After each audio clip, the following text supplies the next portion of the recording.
web training on the ESSA Consolidated application for 2017-2018, provided by the Office of Grant Compliance and Oversight, the Associate Commissioner Corey Green, and I'm Susan Patterson. Today we're going to be discussing the new roles and responsibilities for state and local agencies under ESSA and 3 new schedules of the ESSA LEA Consolidated application for funding. Schedule PS 3001, the Needs Assessment, Priorities, and Program Outcomes. Schedule PS 3107, the Title IV Part A, Student Support and Academic Enrichment Program, often called the Title IV Part A Block Grant, and Schedule PS 3099, the Private School Services. If you are having problems hearing this webinar, please make sure that you have dialed in on the telephone access. We will spend roughly 20 minutes on each of the schedules, and there will be a longer question session after the webinar.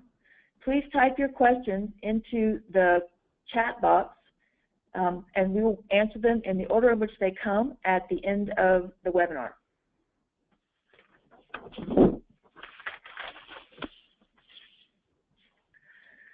So as you know, ESSA brings new roles for state and local agencies compared to NCLB. Under NCLB, we had a top-down, one-size-fits-all federal system of goals for education, strong federal controls. The ED set academic achievement goals for all schools, established annual yearly progress measures, and for those schools that did not meet those progress measures, there was a mandated 5-stage school improvement program. If your district before participated in supplemental educational services, school choice, and the other phases of school reconstruction, you're probably familiar with the NCLB federal AYP program. ESSA brings increased flexibility, increased authority, and increased responsibility to state and local agencies.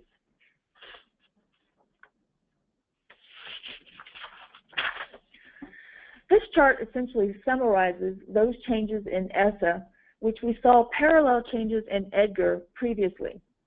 Both EDGAR and ESSA increased flexibility for state and local agencies. EDGAR increased the fiscal monitoring responsibility of the state and oversight responsibility of the state. EDGAR increased LEA's responsibility for implementing sound financial management systems. And if you'll remember from the past 2 or 3 years of EDGAR implementation, the key word was internal controls. LEAs had to establish strong internal controls to manage their federal money. Those citations in EDGAR were 2 CFR 200-302 and 303. Under ESSA, we see this parallel flexibility on the programmatic side. TEA has been tasked with performance management of LEAs in schools and effective oversight of federal programs. LEAs have more flexibility. They have a greater responsibility to provide guidance and technical assistance to their schools, and the key word going forward for LEAs and ESCs under ESSA will be performance monitoring. EDGAR and ESSA essentially codify best practices. Those best practices that we had been doing all along now become the rule to follow. If you'll remember again, there's another citation at the bottom right-hand side of your screen, 2 CFR 200-327 and 328. These are the 2 citations in EDGAR that reference your responsibility and TEA's responsibility to engage in both fiscal monitoring and programmatic monitoring, which is really the intent of the ESSA application and the ESSA strategies at TEA for LEAs.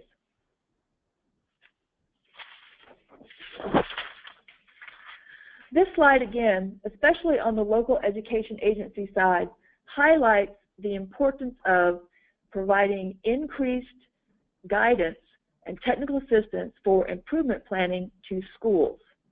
TEA, nonprofit organizations, ESCs, and other entities around the state are tasked with helping agencies, LEAs, increase their capacity to provide guidance and technical assistance to schools.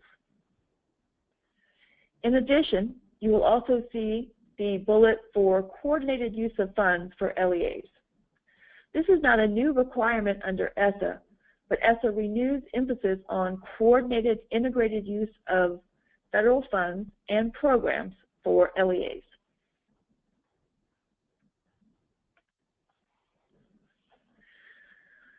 Several changes under ESSA facilitate effective, comprehensive planning and coordinated use of funds at the LEA level. First, ESSA prioritizes well-rounded educational opportunities, not limited to core academic content. The Title IV Part A Student Support and Academic Enrichment Grant, which we will discuss later in this presentation, facilitates spending ESSA resources for well-rounded educational opportunities. Secondly, the methodology for calculating Title I Part A supplement, not supplant compliance has changed under ESSA. The specific cost test that used to exist for establishing supplement, not supplant has been eliminated, and LEAs will be required to establish a written methodology for how they're complying. Supplement, not supplant has not changed under Title I-C, Title I-D, Title II, Title III, and Title IV, only under Title I Part A.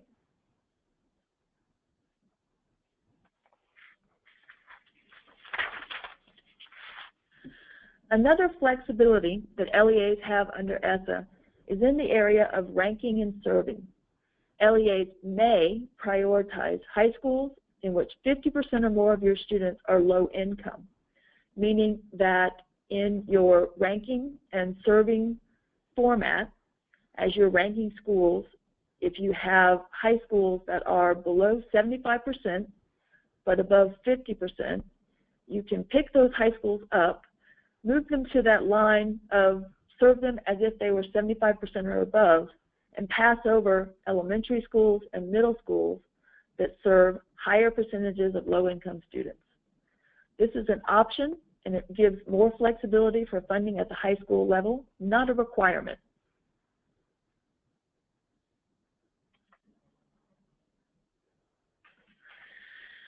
Under ESSA, as we saw under NCLB in statute, there are several references to the LEA, Local Education Agency Plan, that must be submitted to the SEA.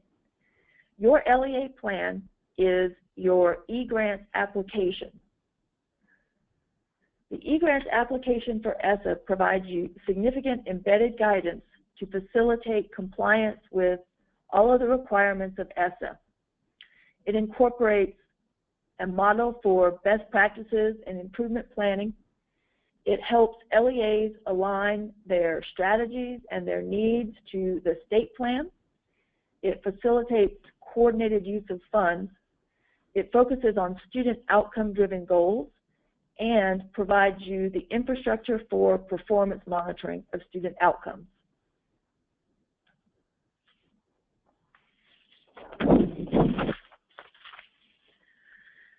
Again, the three new schedules that we are going to review in this webinar, PS 3001, PS 3107, and PS 3099, in that order.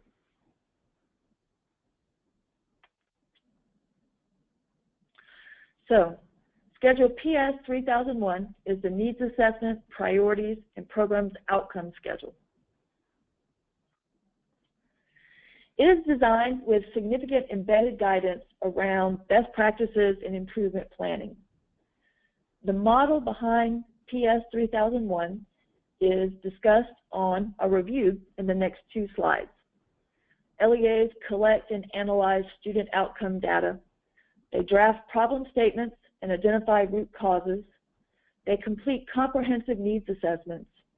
They research effective strategies showing the greatest potential to improve student outcomes, and they draft SMART performance measures, or SMART goals. And we'll talk about the difference between a performance measure, a goal, and explain SMART in a few more slides down. This step is slightly different than we saw under NCLB, or at least this order of steps. Under ESSA, you will identify all available funding sources for each strategy, state, local, and federal, or start thinking about all available funding sources for these strategies.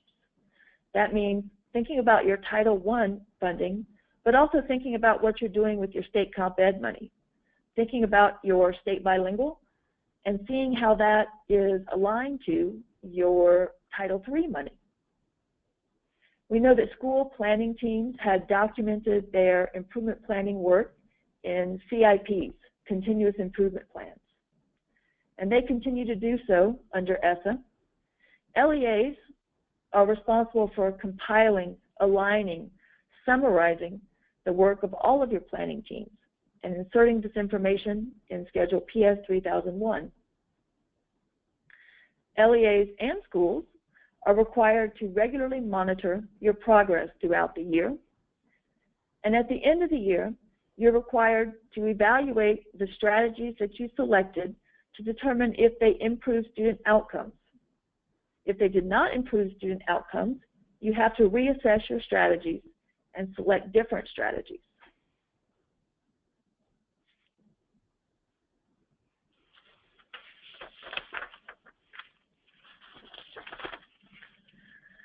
Schedule 3001 is divided into 5 parts, one for each TEA strategic priority, and then Part 5, other locally identified needs. This is a screenshot of the very top of Schedule PS 3001. Notice at the top, it reminds you that if you have an IR plan, if you have a turnaround plan, if you have a Lone Star governance plan, you should be reviewing those documents and starting with those plans to make sure that your ESSA funds are aligned to what you're currently doing. Part 1 of the Schedule 3001 addresses strategic priority number 1, recruiting, supporting, and retaining teachers and principals. Within each schedule, within each part, LEAs will insert needs identified that are related to this strategic priority. You may add lines as needed. There is no limit to the number of needs that you include under each part. If you have a need, insert it.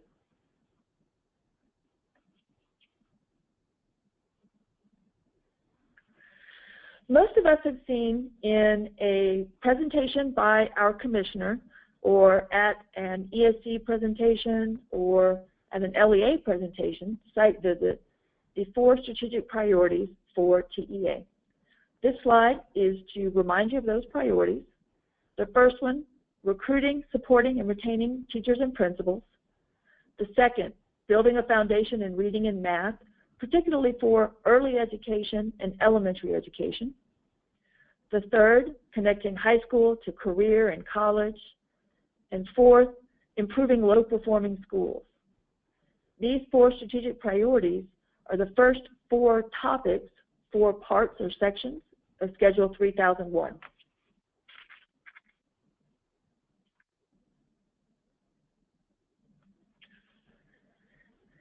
LEAs are required to respond to each part of Schedule 3001.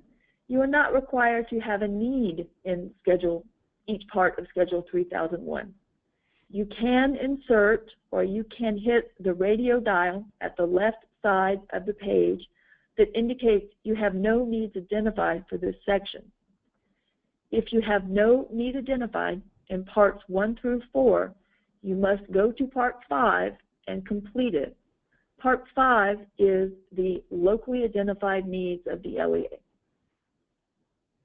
In this section, Part 1, this LEA has a need for instructional leadership programs for new principals, and they have inserted that information.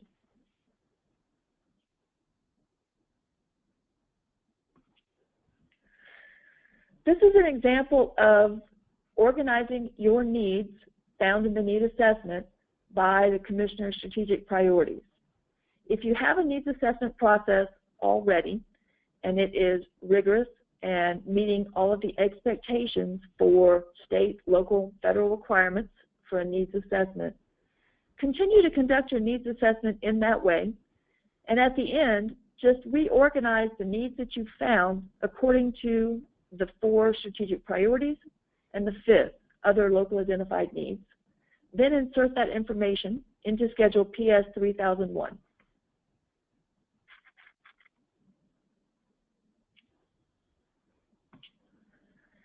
As we know, school-based teams are researching, selecting strategies, programs, and activities to meet their locally identified needs, and they're inserting it in campus improvement plans or continuous improvement plans for their schools.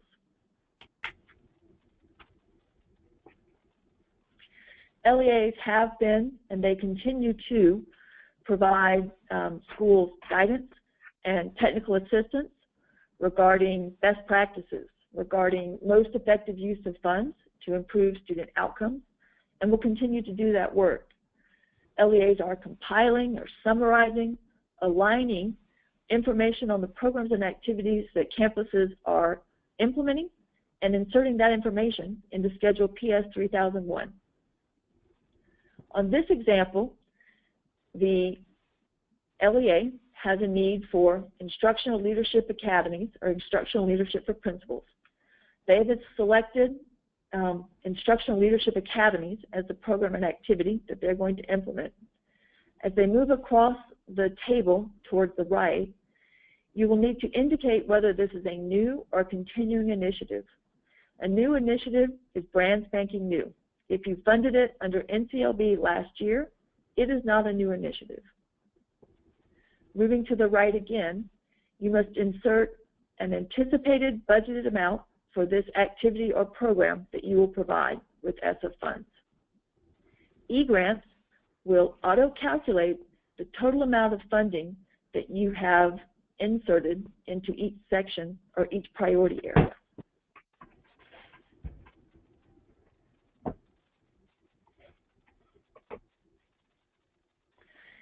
As you're helping your schools research and develop strategies, research and identify best practices, start with high-quality research. The following slides provide you a few baseline sources for beginning conversations, for talking about working with your schools on identifying research-based best practices. The first one is Evidence for ESSA at www.evidenceforessa.org. And this is hosted by Johns Hopkins University. You can sign up for emails and updates from evidenceforessa.org at the website listed on the screen. Secondly, we've always had the What Works Clearinghouse, hosted by IES.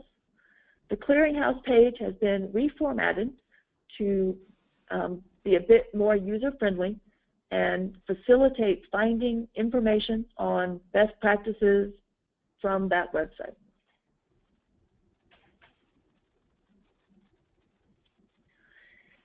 In addition to the Institute of Education Sciences, there's also the National Center for Special Education Research, which is another good source for baseline, high-quality research to start that conversation with your school about what works, evidence-based practice. The Institute of Education Sciences has a publication and product lookup page. On that page, there are several types of reports or products that they make available. 3 of those are What's Known, Intervention Reports, and Topic Reports. All 3 provide you very quick baseline summary information that you can print, share, distribute, use for starting conversations about research-based practices.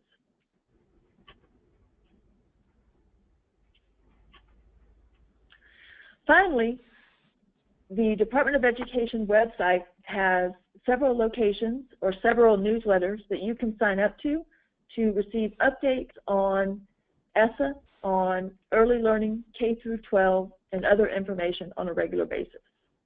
This slide has the link for signing up for newsletters, And on this example, I'm signing up for the ESSA updates, the K-12 education updates, early learning, and top news from the Department of Education.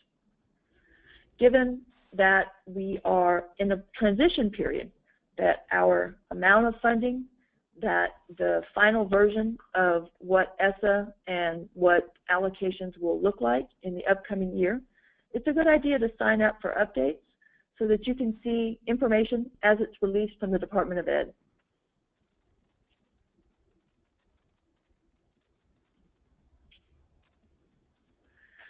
Over and above the guidance that TEA normally provides for schools and LEAs and ESCs, we are responding to that increased responsibility under ESSA to provide additional supports for LEAs.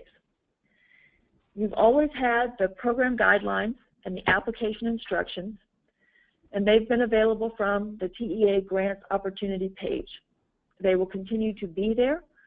These are the baseline information, what the federal program, the purpose of the federal program, the students that you can serve, the parents that you can serve, the teachers that you can serve, the allowable types of activities and instructions for completing the application. You've always had the program-specific provisions and assurances. Those likewise will continue to be on the Grants Opportunity page. These are the fine details, the fine print of your contract with TEA and the Department of Education. Above that, there's new support guidance documents related to recommended uses of funds, best practices, and allowable activities and expenses for federal grants being published by TEA this year.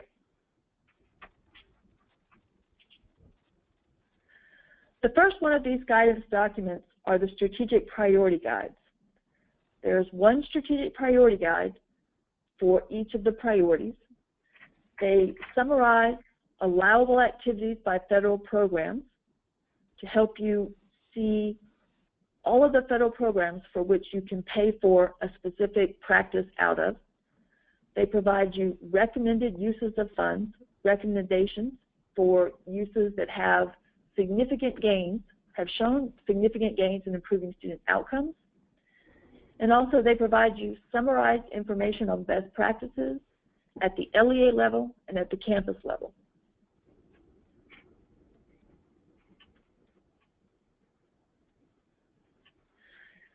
On the strategic priority guides, the section entitled Recommended Use of Funds has a number of recommended uses. Right now, across all four guides, we have about 22 of these recommended initiatives. These are initiatives that TEA has researched and vetted, showing significant outcomes for students, significant gains for students based on the resources invested. Each one of these recommended initiatives is linked to a resource page.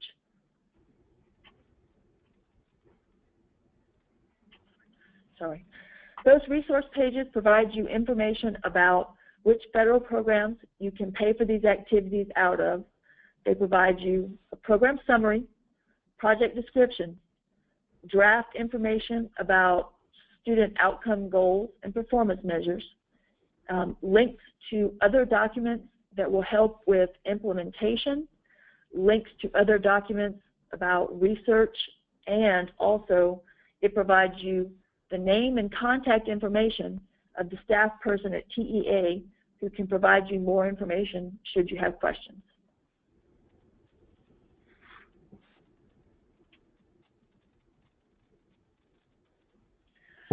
And I put this slide in again to provide you a bit more information about the volume of detail that's going to be needed in PS 3001. You will not be able to insert all of the volume, all of the information, the detail level of implementation plans that schools have for the types of programs and activities they're providing. However, you can organize those needs by types of interventions, and that information, when you organize by types of interventions, is probably summarized enough to fit into your 3001. For example, an academic intervention is tutoring. We provide tutoring in all types of formats: small group in a ratio of 6:1, individual, one-on-one, before school, after school, during lunch, in homework sessions or study halls.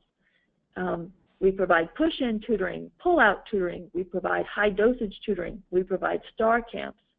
However, they are all tutoring, and you do not need to break down that tutoring into more detailed information.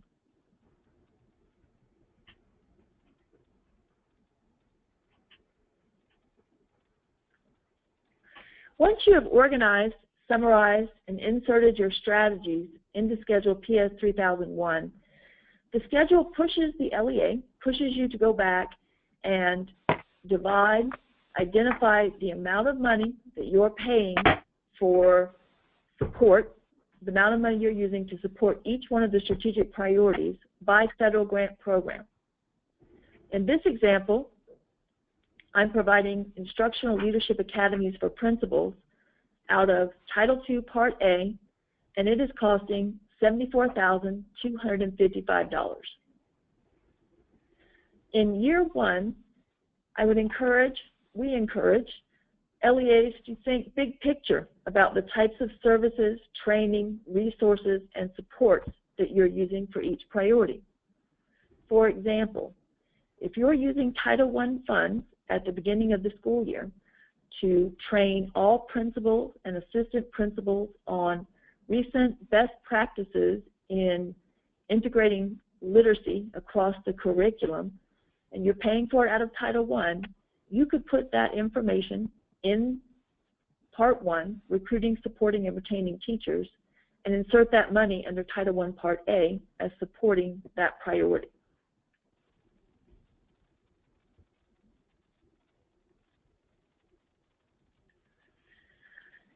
Each one of the sections of Schedule PS 3001 will ask you to identify a SMART goal, or across the entire schedule, you will be asked to insert 3 to 5 SMART goals. This is an example of the section of the table where you would insert a SMART goal.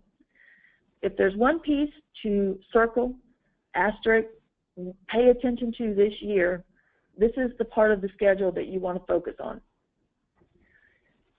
You insert or identify the ESSA program for which you are you've identified a SMART goal. SMART goals are student outcome focused here, means that they focus on what students know or can do, not on what teachers know or can do, or parents know or can do, or administrators know or can do, but what students know or can do. The third column over, performance measure, is a one-year performance measure formatted as a SMART goal. SMART is an acronym for the characteristics of what a quality measure or goal statement looks like.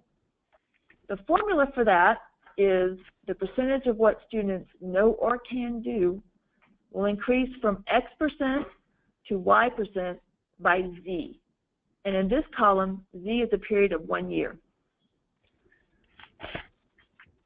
The fourth column over, your baseline data, that's your control group in a science experiment. It's where your students are today, their current scores, or their current percentage of passing.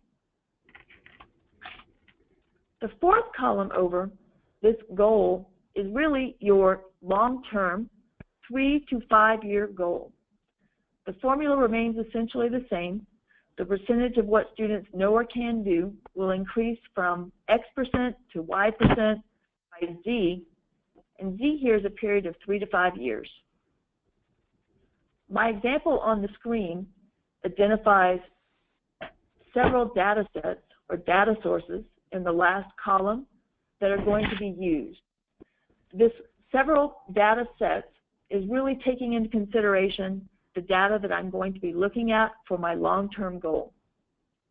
We've always had issues with data lag in terms of setting a goal, figuring out the data set that we're going to measure it from,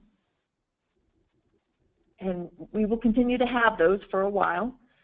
We recommend that you use the most static, reliable data source that you have.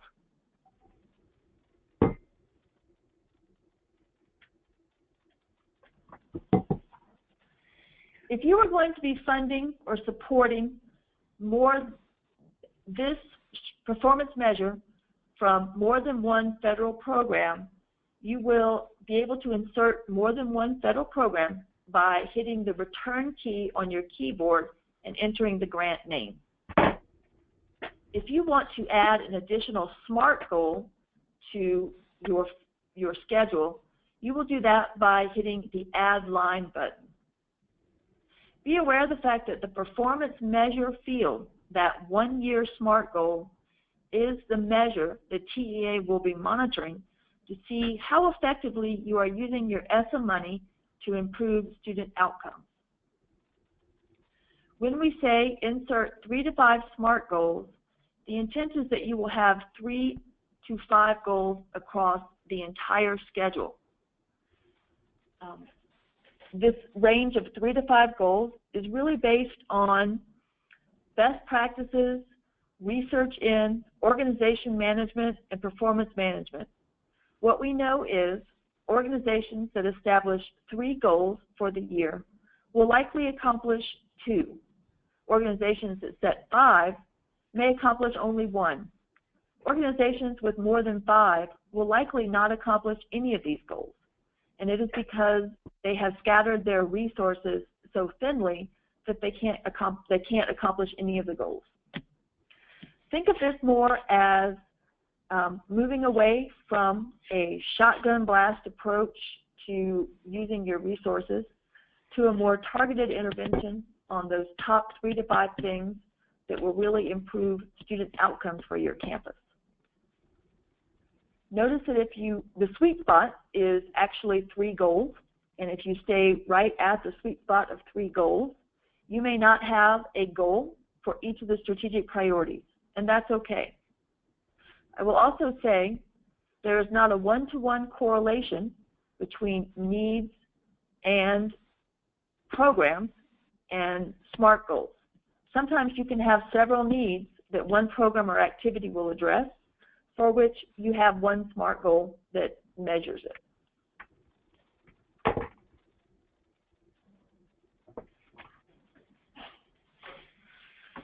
This slide is a really good slide to pull out and share with your administrators, with your principals, with other individuals who are drafting goals for CIPs and for Schedule PS 3001. It provides you the formula again for a SMART goal.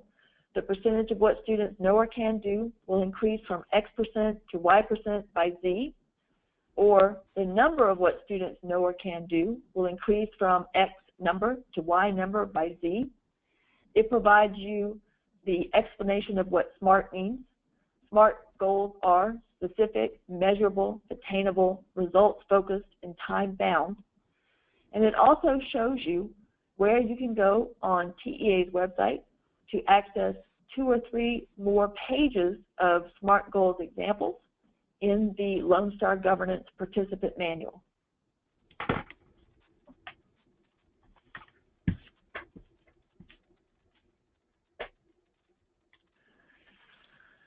The second new schedule that we're going to talk about is Schedule PS 3107, Title IV, Part A, the Student Support and Academic Enrichment Program, often called the Title IV, Part A Block Grant. The formula grant, it's a formula grant to LEAs based on an equitable share of Title I, Part A funds within the state. The minimum amount of award, or the minimum amount of funding that you will receive, is $10,000. This is given at the LEA level. Here's some information on the potential funding available for Title IV Part A grants across the state. Assuming that the state receives $50 million, and this is an estimated amount because we continue to see changes in the amount given to the state at the federal level. Changes in the federal level make this an assumption, not a guarantee to this moment. There will be approximately 125 LEAs who receive over $30,000. There will be roughly 434 LEAs that receive an amount between $30,000 and $10,000. And approximately 666 LEAs will only receive the minimum of $10,000.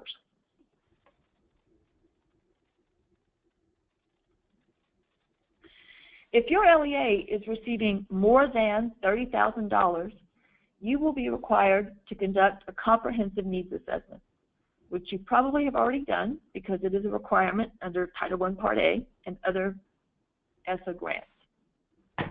You will be required to use 20% of your money to focus on one or more well-rounded educational opportunity activities. 20% of your money will need to focus on safe and healthy student activities, and you will have to provide some support for effective use of technology, but you're limited to 15% of your money being used to purchase technology infrastructure. Infrastructure will be defined by your LEA. If your grant is less than $30,000, you are only required to meet one of the set-asides. You would be only required to do one of the well-rounded education opportunity, or safe and healthy students, or support effective technology, not all three.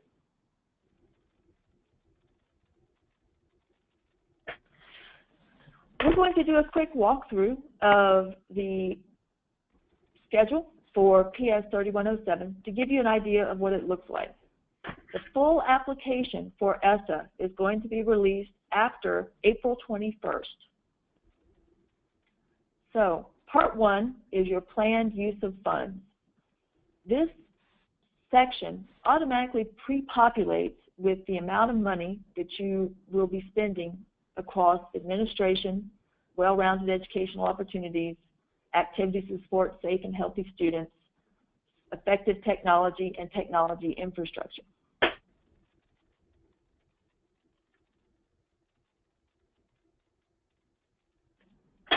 Part 2 provides you the program assurances, those things that you agreed to. In Section 2.1, you must mark one or the other with the applicable date. For 2.2, you must mark one choice or the other. For 2.3, you have to select that the LEA assures that all funds will supplement and not supplant non-federal funds that would otherwise be used for these activities. Section 4, you must check that all activities are coordinated with other schools and community-based services. You must check that on number 5, all activities are conducted in partnership with an institution of higher education, business, nonprofit, community-based organization, or other public or private entity with a demonstrated record of success in implementing these activities. Parts 2.4 through 2.9, again, you're just continuing to check all of these. Coordinated activities, foster safe, healthy, supportive, drug-free environments, promote involvement of parents, and are conducted in partnership.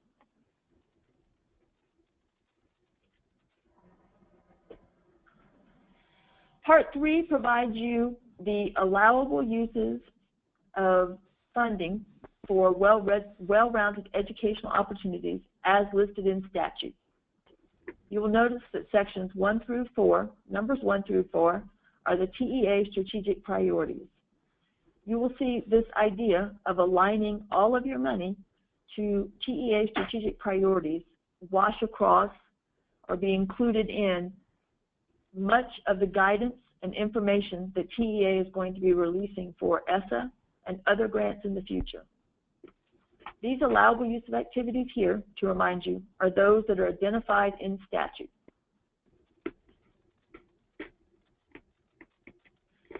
For well-rounded educational opportunities, you have the option to select another strategy or another activity, program or activity, that is aligned to statute and insert that in number 12.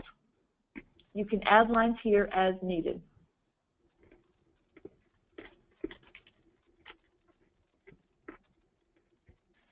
The allowable activities for safe and healthy students as listed in statute are in Schedule PS 3107. There is no option in statute for identifying an other activity or program aligned to statute that you're going to implement. Therefore, there's no field here for you to insert a different program or activity that you would like to implement aligned to these activities.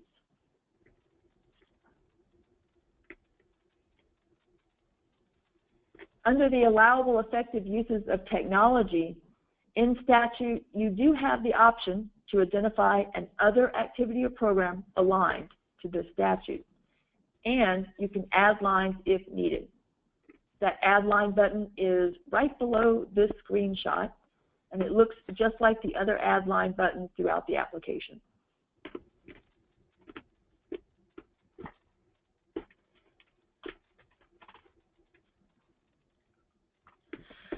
The final schedule that we're going to talk about loosely is Schedule PS 3099, Private School Services. As you know, the formula or the methodology for calculating the amount private schools receive has changed under ESSA. To meet this requirement and to facilitate the calculation of equitable services to private schools, the following changes have been made to the consolidated application.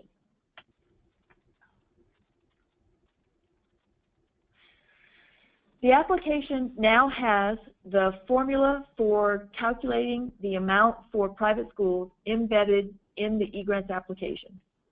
The general formula is number of private school students from low-income families who reside in Title I eligible public school attendance areas, participating or skipped.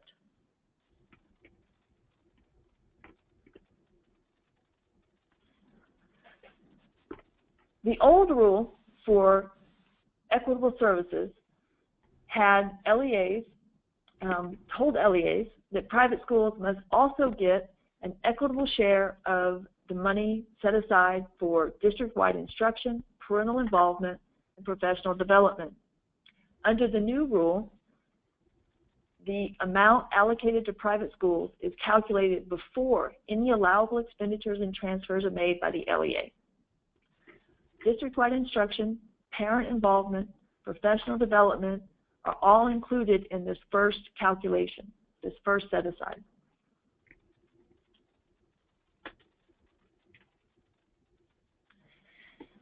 As we saw under NCLB, ESSA also requires that LEAs engage in consultation with private schools. LEAs must initiate consultation with proposal for services, and you must contact all private nonprofits located within the LEA's boundaries.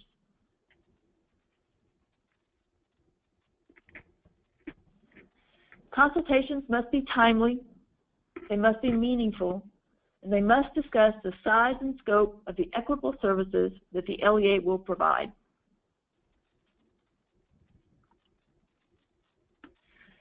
Consultations must include the method, source of the poverty data used for eligibility of services. They must discuss delivery of services and must discuss two options for funding: pooling money, where you pool the money to use for students with the greatest educational need, or allocation school by school, where the money follows the child to the private school for educationally needy children in that school.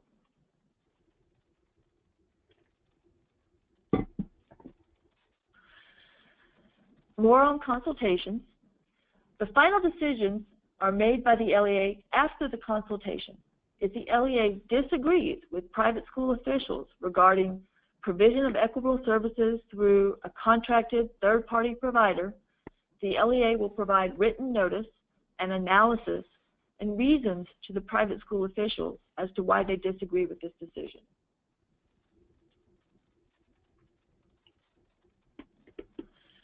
All parties should reach an agreement on how to provide equitable and effective programs for eligible private school children.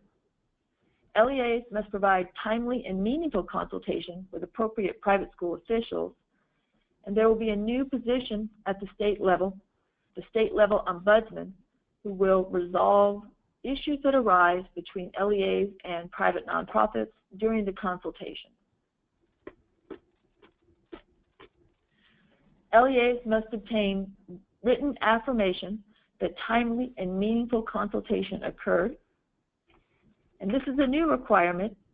LEAs must also give option of signing a written affirmation indicating that timely and meaningful consultation did not occur, or that the program design is not equitable with respect to the eligible private school children.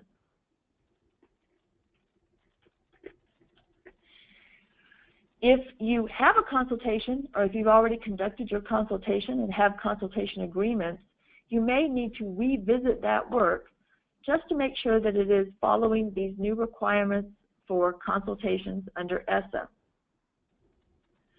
That is actually the end of the overview information slides for the 3 new schedules in ESSA. And we're going to open up the text line for questions, in which we'll answer questions in the order in which they came.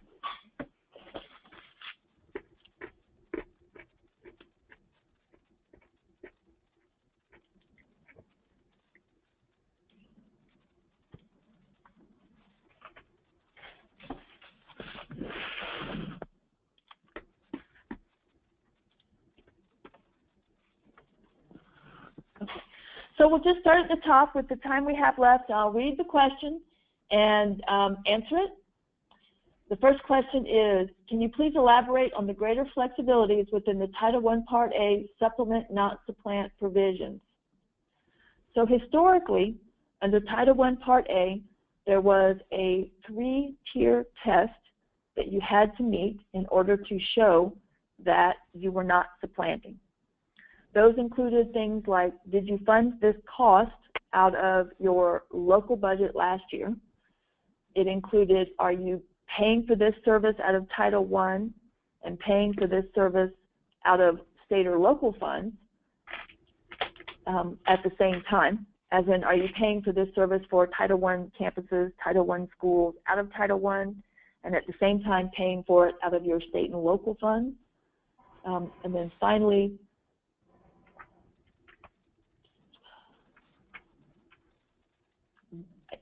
okay, those are 2 of the, I'm sorry, my mind's going blank on the 3rd specific cost test. This now, with Title I, becomes much more like a school-wide program where you have to show that the school benefited from the services, the supplement of services that were received. You do not have to look at every piece, every purchase, every specific thing bought. LEAs have to develop a methodology. That methodology question is still a little gray. There was guidance on how to calculate this methodology, or guidance on methodology. It was going to be released by the Department of Ed. It was pulled back right before the new inauguration, the inauguration of our new president. And now we're waiting to see what that looks like. Next question.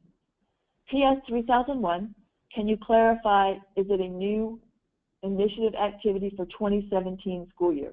You mentioned, was it NCLB funded in 16-17 to determine if it was a new for 17-18? What if it was implemented 16-17 but not NCLB grant funded in 16-17? Is this considered to be new? Yes, you can call that as a new one for grant purposes because of the funding, or not because it was actually implemented. If it wasn't implemented in NCLB last year, but you're doing it new this year, count that as new.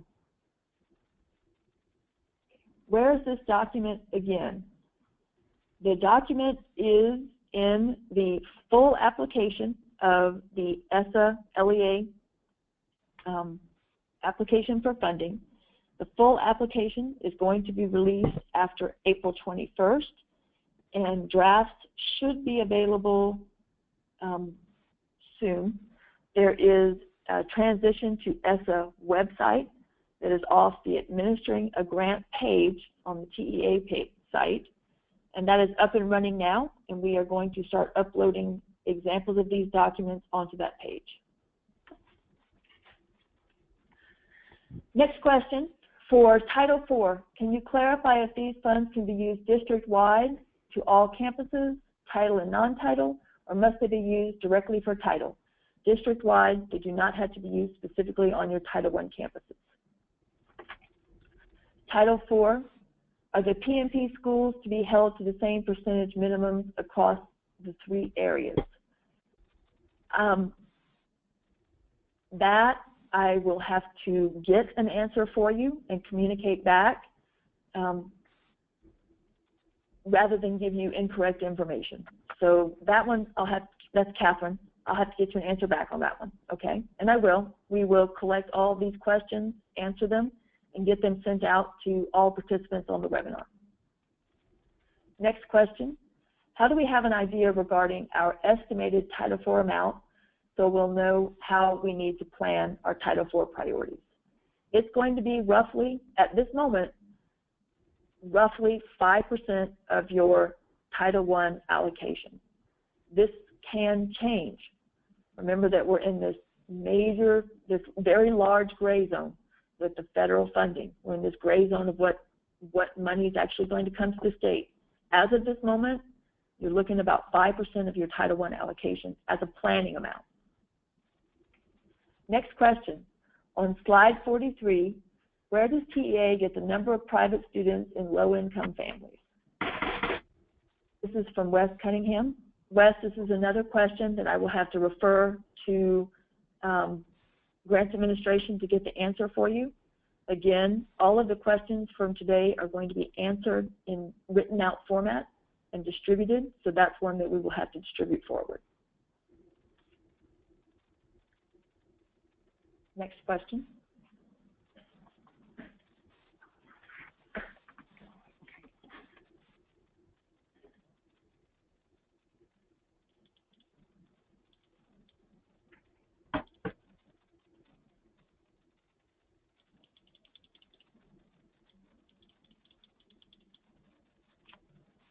Okay, next question on private nonprofit. Will TEA be providing more training to LEAs on private nonprofit services? This seems to be an entire area that most districts are unsure about. There will be training on full application to include the private nonprofit services and the calculation of private nonprofit services that will be held in the same format as the ESSA cluster trainings that are being done on the new schedules, and they were also done on EDGAR. And that training starts in mid-April and goes into May, and some of that information will be at that training.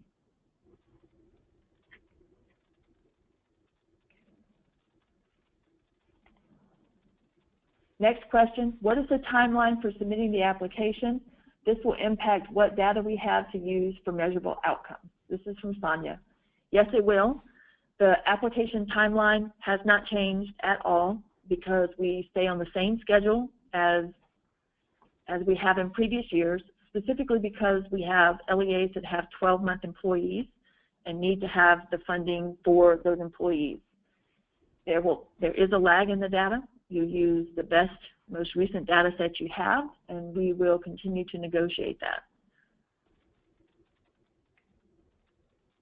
Next question, page 37 of the PowerPoint.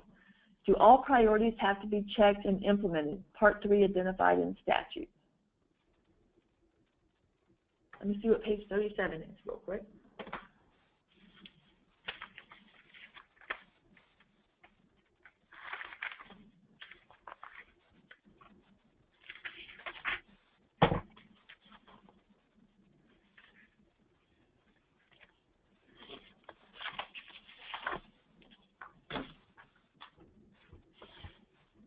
Okay, page 37, not all 4 priorities at the top have to be checked. Those are some of your options. We're just showing you how those are lined up to the strategic priorities. Next question, can you make the PowerPoint available to use with other staff? Yes, I can. You should be able to access the PDF version of it. It's on the handout section of your webinar today. If you go to the big control screen toward the bottom, there's a tab that says handouts, and it's available there. Next question, regarding PS 3099, does this include for-profit private schools? And this is from Ramona. This is a question that we will have to take back to grants administration, get the answer, and type it into this field, this collection of Q&A, and send out to everybody who attended today. Next question, can we elaborate more on the methodology for supplement and not supplant? At this time, we cannot. I cannot. This is a district decision on how you want to show that the federal funding that you provided schools was over and above the state and local funding that you provided. That could be as simple as having that method down where you show how you budgeted for equally for state and local money to all your schools, and then the method that you selected for providing federal money on top of that. But there's not guidance as of yet from the state or from the feds on how to calculate that.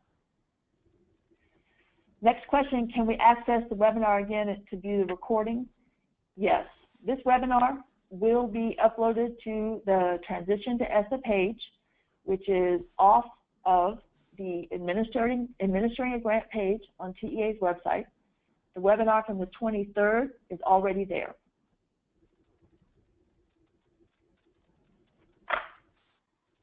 Okay, a few more questions. So a few more minutes. I'm going to keep answering questions. Okay. Are there any documents out there to provide guidance on what we as LEAs use as written affirmations with PNPs? Do we obtain affirmation for all of the different title funds that they may be eligible for? And this is Brandy. Brandy, this is a question that I'm going to refer to Lenitra Guest, who is in charge of the private school services. I will get an answer for you. We'll get it typed in and distributed to all members who participated in the webinar today. Next question. The guidance and technical assistance for schools document is located where or when will it be available? These documents will be available by mid-April on the Transition to ESSA website. If you go right now to the TEA website, click on Administering a Grant, scroll down, you will see that website link. We're going to be uploading all this information between now and mid-April. Next question, will Title I funds need to be distributed to all campuses in the same way, Title IV funds need to be distributed to all campuses in the same way that Title I funds are? And this is from Olivia. No. The LEA has choices about where they want to distribute that money. Next question, due to changes in the ESSA application, when will planning amounts be available and when will the application become available? I cannot say when planning amounts will become available. The full application will be released after April 21st. Next question, our elementary school is a school-wide campus. Are there other Title I programs that are allowed to be used for other campuses that are not school-wide or Title I campuses?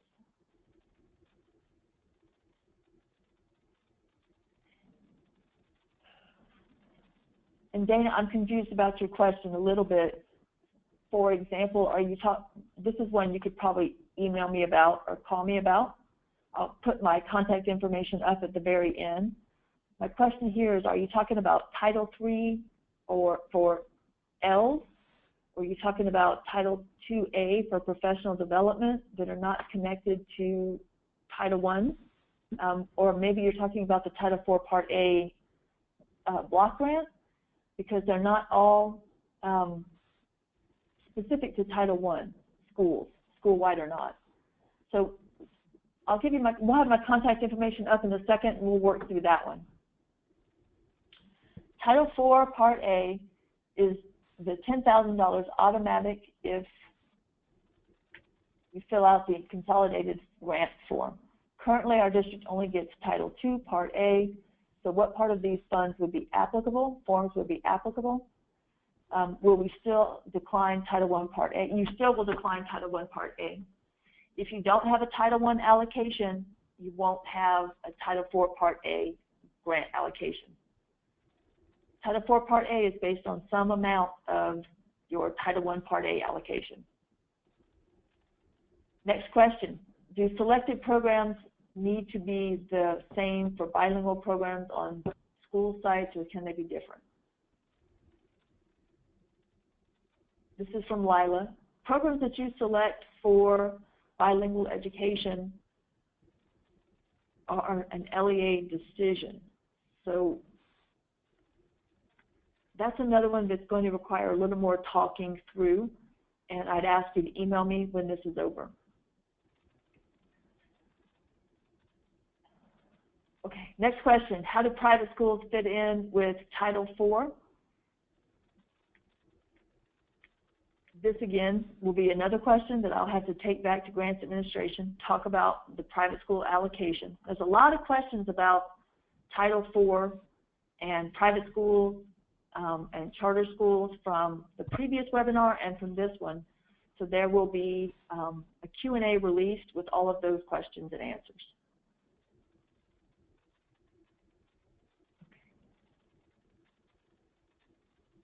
It's the 5% of Title IV on the initial planning amount. This is an estimate. You have not received your planning amount. This is just an estimate for what TEA thinks that amount will look like for LEAs.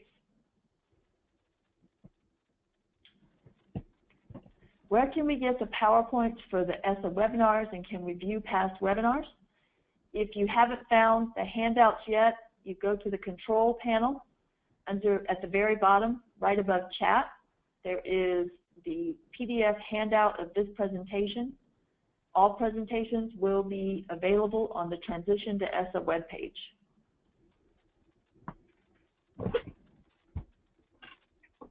Next question, how will the cluster site training differ from the webinar? The webinar is a basic overview of the 3 new schedules.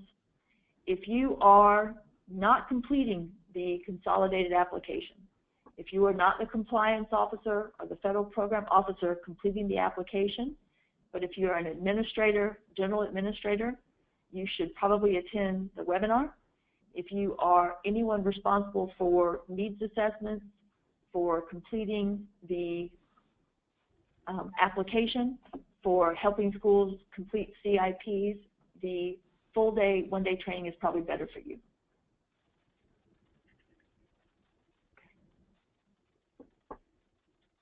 Have you heard if IDEA Part B will be renewed, or will there be major changes ahead?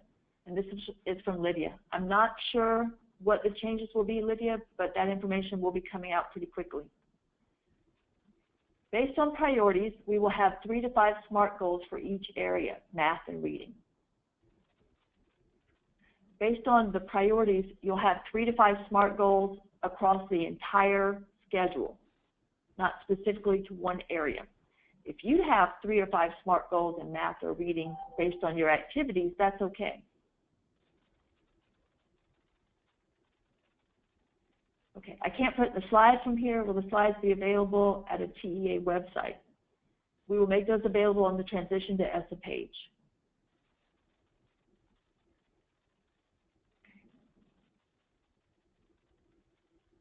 Is there a recommended list of programs to review by TEA? Yes, there are about 20 to 25 recommended use of funds that TEA has put together, which are reviewed and discussed at the full day training and eventually will be on the Transition to ESSA webpage. Okay, we're running just a few more minutes past. I'm going to take 1 or 2 more questions and then we're going to move forward. Okay, I will email you. Thank you so much. I will email you. I got some questions. If we use Title IV funds, it takes that much away from Title I? No. You get your Title I allocation. Title IV is a different pot of money. The only thing, the relationship it has to Title I is that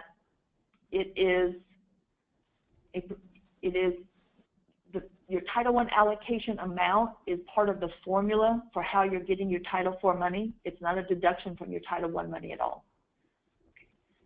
the full-day trainings, when and where are the full-day trainings? The last full-day cluster training is at ESC 10 in Houston. This ESC 10 cluster training just covers these 3 new schedules in depth.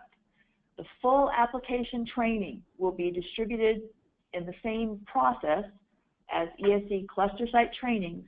Those start to happen mid-April, and they're mid-April through May. You will receive a to the administrator addressed email or letter about those trainings. You will also receive bulletins and emails on your listservs about those trainings.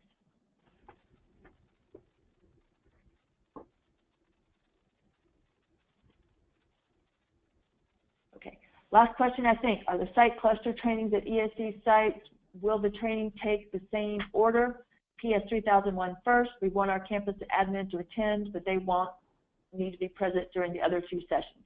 Yes, the structure of the site trainings is that Corey provides the first 30 to 45 minutes, our overview information, detailed information, and then we move into the PS 3001, and we handle that for about 3.5 hours on that day.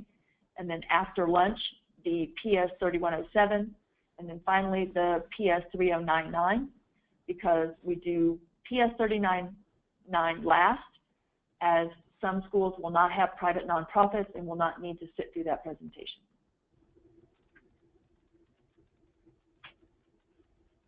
Okay. Any more questions? Am I ahead of schedule or am I behind schedule? I'm ahead of schedule. Okay, any more questions?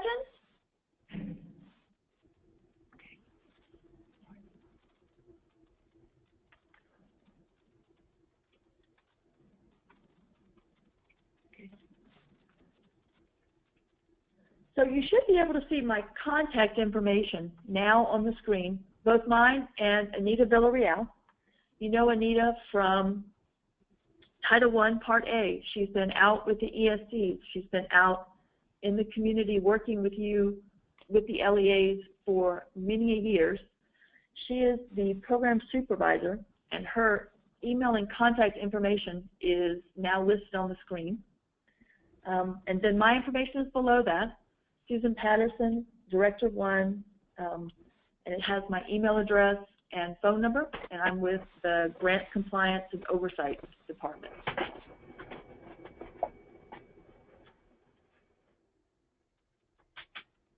So if there are no more questions, we'll go ahead and wrap up today.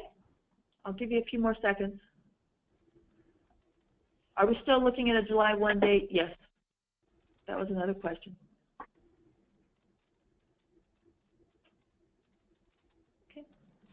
Thank you for your time today. Please feel free to call or email.